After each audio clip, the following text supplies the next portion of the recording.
پر میرا سوال یہ ہے کہ جو عید کی نماز میں تکبیریں ہوتی ہیں ان کی کیا حکمت ہے؟ جی جو عید کی نماز میں تکبیریں ہوتی ہیں ان کی کیا حکمت ہے؟ کیا ہوتی ہے؟ کیا ہوتی ہے عید کی نماز میں؟ پھر کیا کریں اس کو؟ کیا حکمت ہے؟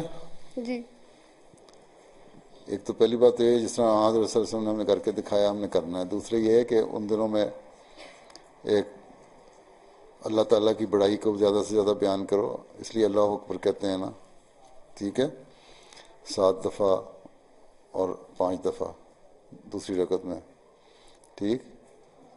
تو سب سے بڑی وجہ تو یہی ہے کہ اس خوشی کے موقع پر اللہ تعالیٰ کو یاد رکھو اور اس کی بڑائی بیان کرو.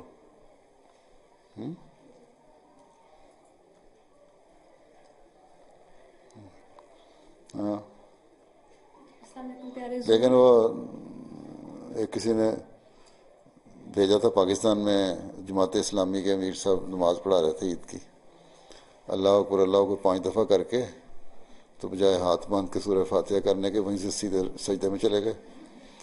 پیچھے سے لوگ کہہ رہے ہیں سبحان اللہ سبحان اللہ، وہ سجدے میں پڑے، ان کو پتہ ہی نہیں لگ رہا. آدھے لوگ رکوع میں چلے گئے، آدھے لوگ کھڑے ہو گئے، کچھ سجدے میں چلے گئے.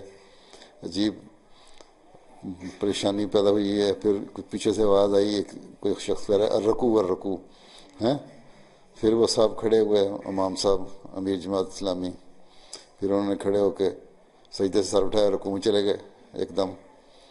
حالانکہ تکبیریں 5 کہنے کے بعد ان کو ہاتھ باندھ کے پھر سورہ فاتحہ پڑھنی چاہیے تھی، کیونکہ کوئی بھی نماز سورہ فاتحہ کے بغیر نہیں ہو سکتی، حدیث میں ہے. ٹھیک، سورہ فاتحہ تو بہرحال پڑھنی ہوتی ہے ہر نماز میں. السلام علیکم پیارے حضور، میرا نام دوسرے ماریہ تمہیں ہے.